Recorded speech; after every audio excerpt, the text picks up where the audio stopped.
예, 벌써 2018년 마지막 주일이 되었습니다.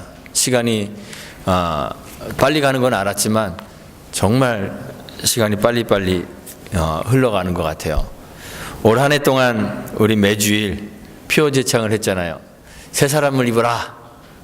매주일마다 피오를 제창했습니다.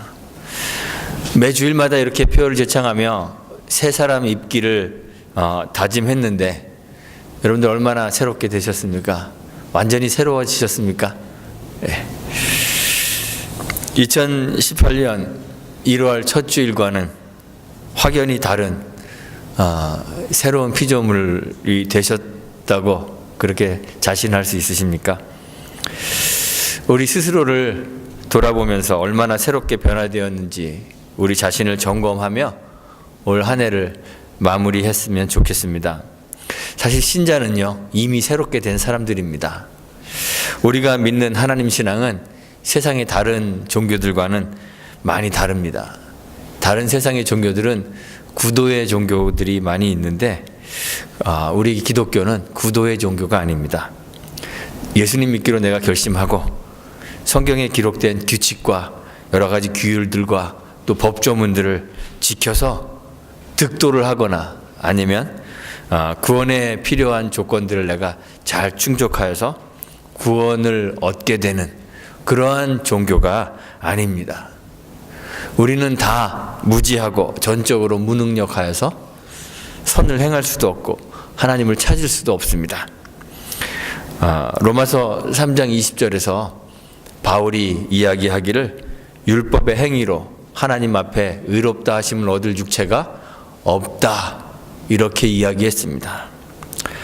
그래서 우리는 구원을 얻는 것은 우리의 구도 행위, 도를 찾는 그런 행위나 아니면 경건의 행위를 통해서 점진적으로 차차차차 구원을 이루어가는 것일 수가 없는 것이에요. 구원이라는 것은 우리가 이렇게 얻어가는 것이 아니라 하나님께서 우리 안에 단번에 이루신 일입니다. 성경은 그것을 거듭남이다 이렇게 표현했습니다. 거듭나는 것은 완전히 새로운 사람으로 다시 태어나는 것인데 이것을 우리가 하는 것이 아니라 누가 하죠? 성령이 하십니다. 성령은 하나님의 영이라고도 불리우고 또는 그리스도의 영이라고 불리웁니다. 그렇지만 어떤 하나님이나 그리스도에게 종속된 존재가 아니라 완전하신 하나님이십니다. 이 완전한 하나님이신 성령께서 요한복음 3장에 보면 바람이 부는 것처럼 역사하셔서 우리 사람들이 이해할 수 없는 방식으로 하나님이 선택한 사람 속에 임재하시고 내주하시고 그리고 그 사람을 새 사람으로 거듭나게 다시 태어나게 하십니다. 하나님이 어떤 사람 안에서 이러한 새해를 시작하는가 하는 것은 전적으로 누구에게 달려 있을까요? 하나님 자신에게 달려 있습니다. 어떤 사람의 그 조건을 보고 하나님께서 그 사람을 거듭나게 하시는 것이 아니라 그러한 조건과는 아무런 상관없이 전적으로 하나님 주권에 의해서 우리를 선택하시는 거예요. 우리 편에서 가지고 있는 어떠한 조건에도 구애되지 않기 때문에 이것을 켈빈주의의 그 5대 교리 안에서는 뭐라고 표현했냐면 전적인 은혜고 또 무조건적인 선택이다 이렇게 이야기했습니다. 새 사람을 입는 것, 그래서 사실 우리가 하는 것이 아니라 하나님이 하시는 거예요.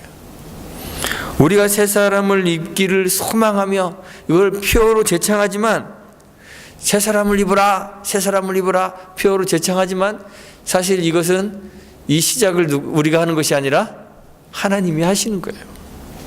그래서 우리가 정말로 변화되고 정말로 새롭게 되기 위해서는 새 사람이 되기 위해서는 먼저 성령께서 우리 안에 찾아오시고 그냥 찾아오셨다 가시는 것이 아니라 우리 안에 내주하시고 우리를 새롭게 하셔야 되는 거예요. 이 일을 우리가 할 수 있는 일이 아니기 때문에 거듭나기 위해서 우리가 노력한다고 해서 거듭나지는 것이 아니라는 거죠. 하지만 우리는 그 신앙을 가지고 예배를 드리고 있는 여러분들은 다 이미 성령께서 우리 안에 내주하셔서 우리를 새롭게 하심을 믿는 사람들이기 때문에. 믿으십니까? 저만 그렇게 믿는 건 아니겠죠? 다 믿고 계시기 때문에 스스로 자신을 돌아보아서 내가 새로운 피조물로 거듭난 자인가 아닌가 늘 확인하고 성령 안에서 거하기를 늘 힘쓰고 애써야 하는 것이에요. 올 한 해 동안 여러분들은 순간순간마다 내가 거듭난 자인 것을 자각하고 깨닫고 은혜로 받은 구원을 늘 확인하려고 애쓰며 그렇게 사셨습니까? 아까는 아멘이 있었는데 이 물음에는 아멘을 다 안 하시네요. 우리가 은혜로 구원 얻은 것을 늘 확인하며 살아가야 돼요. 구원은 그 조건이 우리에게 달려있지 않고요, 하나님의 주권에 달려있기 때문에 구원받고 구원받지 않고 이런 문제를 우리의 겉모습만 가지고 판단할 수 있을까요? 없을까요? 없습니다. 왜냐하면 전혀 조건이 안 된 것 같은 사람도 하나님이 구원하시면 뭐 할 말이 없기 때문에, 그렇죠? 우리가 겉모습으로 판단할 수 없습니다. 우리가 얼마나 종교적 열심을 가지고 있는가, 그거는 우리의 신앙이 정말 좋은지 또는 진정으로 구원받은 사람인지 아닌지 이걸 판가름해주는 결정적인 증거가 될 수가 없어요. 매주일 교회를 단 한 번도 빠지지 않고 늘 출석한다고 해서 그 사람이 구원받은 사람이라는 증거가 그것으로 될 수는 없다는 거예요. 방언이나 병고침 같은 은사를 가졌다고 해서 그것이 우리가 구원받은 존재, 거듭난 존재라는 결정적인 증거는 될 수가 없어요. 구원파 같은 종류의 사람들은 구원받은 명확한 시간을 알 수 있다고 그렇게 가르치잖아요. 너 몇 년, 몇 월, 며칠, 몇 시에 구원받았냐? 이런 거 물어보죠. 그런데 구원이라는 것은요, 영원 가운데 계신 하나님과 관계하는 것이기 때문에 하나님은 시간의 선후가 없어요. 하나님에게는 그래서 하루가 천년 같고 천년이 하루 같다. 그러니까 또 세상의 날짜를 또 막 이 천년으로 계산해갖고 막 이렇게 계산하는 사람들이 있는데, 그 이야기는 하나님은 시간에 구애받는 분이 아니라는 분이에요. 하나님은 시간에 구애받는 분이 아니시기 때문에 영원 가운데 거하시는 분이시기 때문에 구원이라는 것이요, 어느 한순간 어느 시점에 구원의 티켓 받는 것처럼 이해해서는 절대 안 되는 것이에요. 구원이라는 것은 우리의 전 인격과 전 생애를 통시적으로, 저도 이 말이 어려운 말인데, 통시적으로 한꺼번에 그렇게 보고 이해해야 되는 거예요. 그래서 내가 구원을 받았는가 안 받았는가는 어느 한 시점에 판단이 되는 것이 아니라 내 인격, 내 생애 전체를 가지고 판단하는 것이에요. 그래서 구원받은 자로서 우리가 구원 얻은 확신이 분명히 있어야 하지만, 그래서 여러분들에게 제가 여러분들 구원 얻으셨습니까? 그러면 아멘 하고 대답해야 하는 것이지만, 동시에 구원의 확신이 우리를 구원해 주지 않는다는 사실을 깨닫고, 구원의 확신이 우리의 구원을 보장해 주지 않는다는 그 역설을 이해해야만 하는 거예요. 그래서 날마다 우리는 우리의 구원의 확신을 가지고 있으면서도 우리에게 은혜로 구원을 베푸신 그 하나님의 구원의 은혜를 늘 감사하면서도 내가 구원받은 자임을 순간순간마다 확인하고 또 공고히 해야만 하는 것이죠. 그래서 바울이 고린도후서 13장 5절에서 그러잖아요. 너희가 믿음 안에 있는가? 너희 자신을 시험하고 너희 자신을 확증하라 그래요. 바울이 구원의 확신이 없어서 이런 이야기를 하게 할까요? 아니에요. 구원이라는 것은 어느 한 시점에 결정되는 것이 아니라 우리 전 인격을 가지고 하나님이 판단하시는 것이기 때문에 그래요. 한 해 동안 우리가 새 사람을 입자, 새 사람을 입자 외쳤는데, 이것은 내가 새 사람이 되자는 것이 아니라 과연 올 한 해 우리가 믿음 안에서 내가 살고 있었는가, 내가 구원받은 자로서 살고 있었는가를 늘 시험하고 확증하며 살았는지, 그거를 돌아보자는 그런 말인 것이죠. 오늘 설교 제목을 제가 새 사람을 입었습니까? 이렇게 정했어요. 제가 이 똑같은 본문을 가지고 2018년 처음 시작할 때 1월 첫째 주와 1월 둘째 주에 말씀을 전했어요. 첫 주에는 옛사람을 버리십시오, 이런 제목이었고, 두 번째 주는 새 사람을 입으십시오 라는 제목이었습니다. 오늘 제가 전하는 이 말씀은 연초에 우리가 말씀을 묵상하면서 결심했던 것들을 정말 잘 실천했는가, 그걸 확인하는 의미를 가지고 있기 때문에 제가 의문문으로 새 사람을 입었습니까? 이렇게 제목을 정해봤어요. 새 사람을 입기 위해서는 먼저 옛사람을 벗어버려야 하기 때문에 첫째 주의 설교 제목을 옛사람을 벗어버리십시오, 이렇게 정했었죠. 하나님의 은혜로 거듭난 사람들에게 나타나는 첫 번째 반응이 뭐라 그랬는지 기억나시나요? 우리가 하나님에게 은혜를 입어서 구원을 얻습니다, 거듭납니다. 그러면 우리에게 나타나는 첫 번째 반응, 회개입니다. 구원의 서정, 논리적인 순서를 저희들이 보통 이제 간단하게 얘기하면 세 가지로 얘기하잖아요. 첫 번째가 칭의, 의롭다 칭함을 받는 거. 두 번째가 성화, 거룩해지려고 애쓰고 노력하여 거룩해지는 과정. 세 번째가 영화, 하나님 나라에 가서 완전히 거룩한 자로 변화되는 것. 이 세 가지로 이렇게 나누는데요. 그거를 우리 박윤선 박사님은 9가지로 다시 이렇게 구분했어요. 그 중에 첫 번째 세 단계를 제가 첫 설교 때 얘기를 했더라고요. 그게 소명, 중생, 회개입니다. 하나님이 우리를 부르시는 부르심, 그러면 하나님이 부르시면 거듭나는 거예요. 그래서 중생하게 됩니다. 그리고 거듭난 사람에게 나타나는 첫 번째 반응이 바로 회개예요. 이 회개가 옛사람을 벗어버리는 거예요. 내가 입고 있던 옛사람의 그 옷이 얼마나 더럽고 얼마나 추한지 깨닫게 되는 것이죠. 옛사람에 대한 절망감이 없이는 참다운 회개에 이를 수 없습니다. 유대인과 바리새인과 서기관들처럼 자신을 의롭고 꽤 괜찮은 사람으로 여기는 사람은 하나님과의 바른 관계 안으로 들어갈 수가 없어요. 스스로 존재에 대한 절망을 경험한 사람만이 우리를 새롭게 하시고 우리를 구원하시는 그 하나님의 구원을 갈망할 수 있게 되는 거예요. 죄의 본성에 대하여 자각하고 절망하며 자신의 무가치함, 죄인으로서의 자기 고백이 늘 있는 그런 사람만이 옛사람을 벗어버리기 위해서 몸부림칠 수 있는 거예요. 올 한 해 동안 죄에 대해서 절망하고 죄인으로서의 자기 존재에 대한 그런 고백을 늘 하시면서 살으셨습니까? 이게 없었으면 새롭게 되는 것도 힘들었겠죠. 또한 우리 존재에 대한 절망뿐만 아니라 우리 실제의 삶에서 옛사람을 버리는 실천적 삶이 나타나야 돼요. 삶에서 나타나는 죄의 본성들이 참 많이 있습니다.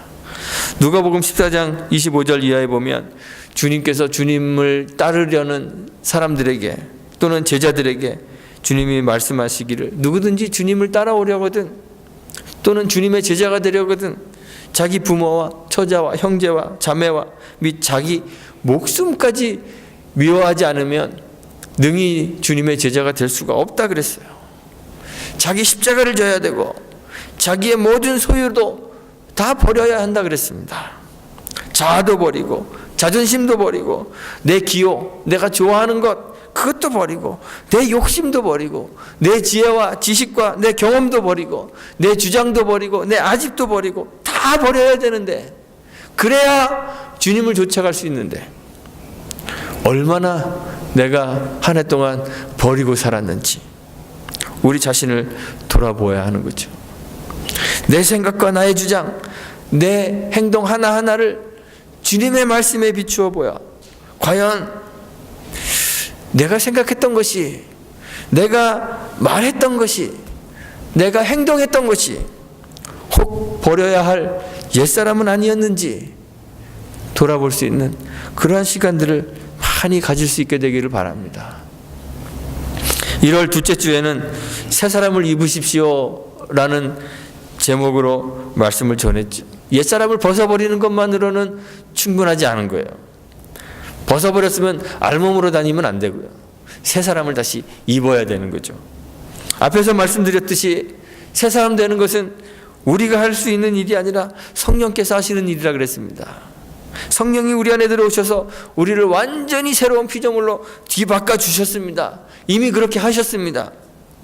죄와 사망의 뿌리를 내리고 살아가는 나무와 같은 우리들을 완전히 뿌리째 뽑아서 의와 생명의 대지 위에 우리를 심어 놓으셨어요. 여기서 새 사람을 입으라 이런 말씀은 성령의 새롭게 하시는 중생의 역사를 말하는 것이 아니라 이미 성령의 중생의 역사로 거듭난 사람들에게 나타나는 새로운 삶의 열매를 의미하는 것이에요. 그렇게 이해하셔야 돼요. 우리는 새로운 토양에 심어졌습니다. 의와 대지의 생명의 대지 위에 새롭게 옮겨져 심어졌기 때문에 이제 우리가 맺히는 삶의 열매들이 죽음의 열매, 죄와 사망의 열매가 아니라 의와 생명의 열매가 되어야 되는 것이죠. 성령께서 우리 안에 내주하셔서 우리의 죄된 본성을 죽이고 그리스도로 살게 하셨기 때문에 이제 우리의 삶을 통해서 드러나는 것들, 우리의 삶을 통해서 나타나는 것들이 그냥 일반적인 사람들의 삶의 모습이 아니라 누가 사는 것처럼, 그리스도가 사시는 것처럼, 그리스도가 생각하시는 것처럼, 그리스도께서 말씀하시는 것처럼, 그리스도께서 행동하시는 것처럼 우리의 삶에서 그리스도가 드러나야 되는 거죠. 그리스도가 사신 방식대로 자기 부인과 겸손의 삶, 자기 희생의 삶이 우리를 통해서 나타나야 되는 거예요. 하나님 앞에서 주님처럼 주님의 겸손을 닮아 우리가 무익한 종임을 날마다 고백하며 실제로 종된 자로서의 삶을 살아야 하는 거예요. 우리 교회는 이상한 말들을 많이 이제 하는데요. 목사님을 위해서 기도하는 건 좋은데 목사님을 주님의 종님이라고 부르시는 분들도 계시더라고요. 기도하면서 우리 주님의 종님 이렇게 하는데 종은 님자를 붙이는 그런 직책이 아니에요. 성경에서 종은요, 오늘날과 같이 월급을 받는 직원을 말하는 것이 아니라 주인에게 완전히 종속된 노예를 말하는 것입니다. 생사 여탈의 권리가 오직 주인에게 있고 자기 자신에게는 아무런 권리가 없는 사람을 노예라고 말하는 거예요. 주님이 비유로 말씀하신 것처럼 명령받은 것을 행한 후에 우리는 무익한 종입니다. 우리의 하여야 할 일을 했습니다. 고백하며 어떠한 칭찬도 어떠한 은혜도 감당할 수 없는 무익한 종으로 자기를 고백하는 것이, 그렇게 사는 것이 주님을 닮아가는 그러한 삶이에요. 우리 사회에서 일어나는 대부분의 문제들은요, 다 나는 이런 저런 대접을 받을 만한 사람이 아닌데, 이런 자기 주장에서 비롯되는 경우들이 많아요. 나는 이런 대우를 받을 사람이 아닌데, 다들 이렇게 생각하죠. 교회에서도 많은 분쟁이 있고 다툼이 있고 문제가 일어나는 것은 나는 지금보다 조금 더 나은 대접을 받아야 한다는 그러한 생각 때문에 그래요. 당연히 내가 말한 의견들이 다 받아들여져야 되고, 당연히 내가 더 많은 관심과 사랑을 받아야 되고, 당연히 내가 더 존중받아야 된다는 그러한 자기 주장이 문제를 만드는 거예요. 새 사람을 입은 사람은 겸손으로 새 사람의 삶을 살아야 돼요. 그리스도의 삶을 살아야 돼요. 그 삶이 바로 겸손의 삶이죠. 자기를 낮추고 노예가 되는 삶이에요. 이러한 삶을 사셨습니까? 살았는지, 이렇게 살았는지 우리의 삶을 돌아볼 수 있었으면 좋겠습니다. 또한 성경이 계속 새 사람을 입는 것에 대해서 말하고 있는데 25절에 보니까 거짓을 버리고 참된 것을 말해야 된다 그랬습니다. 새 사람을 입은 사람은 거짓을 버리고 참된 것을 말해야 된다 그랬어요. 성경에서 참된 것이란 말은 그냥 거짓말하지 않고 진실을 말하는 것일 수도 있지만 사실 더 깊은 의미가 있어요.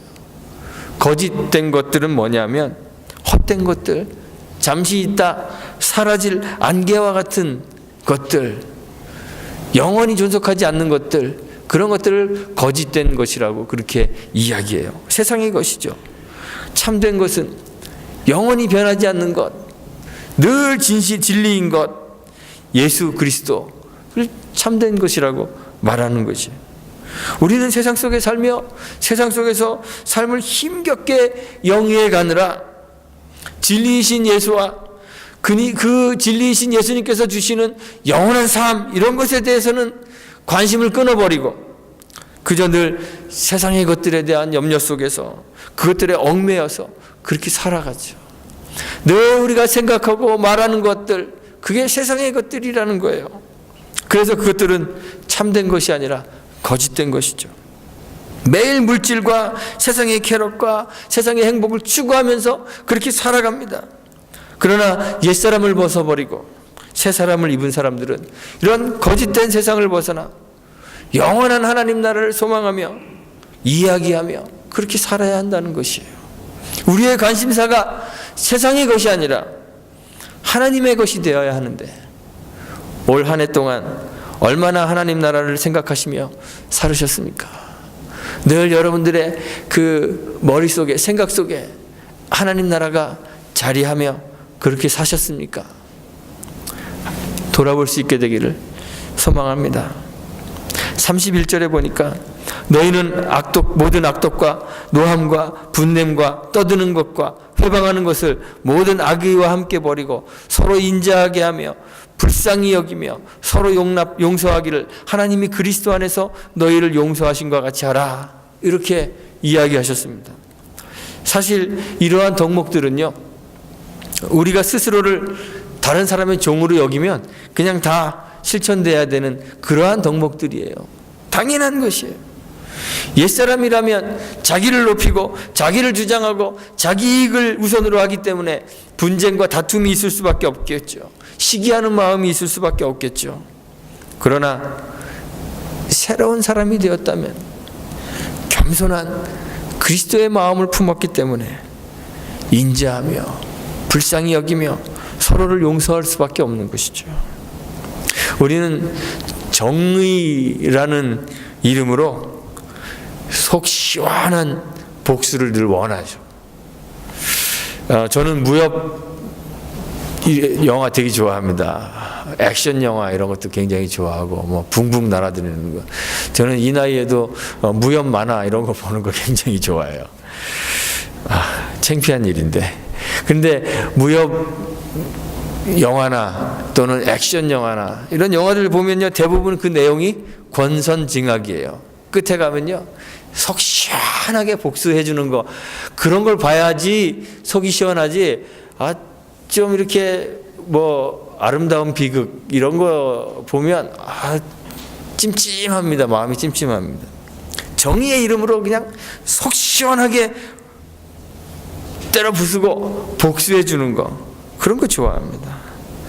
그런 영화 같은 무자비한 복수가 아니더라도, 폭력적인 복수가 아니더라도 우리는 우리의 일상에서 늘 그래. 정의라는 이름으로 타인의 잘못을 지적하고 비난하고 비방하고 그 사람이 잘못되는 것을 고소해야 하잖아요.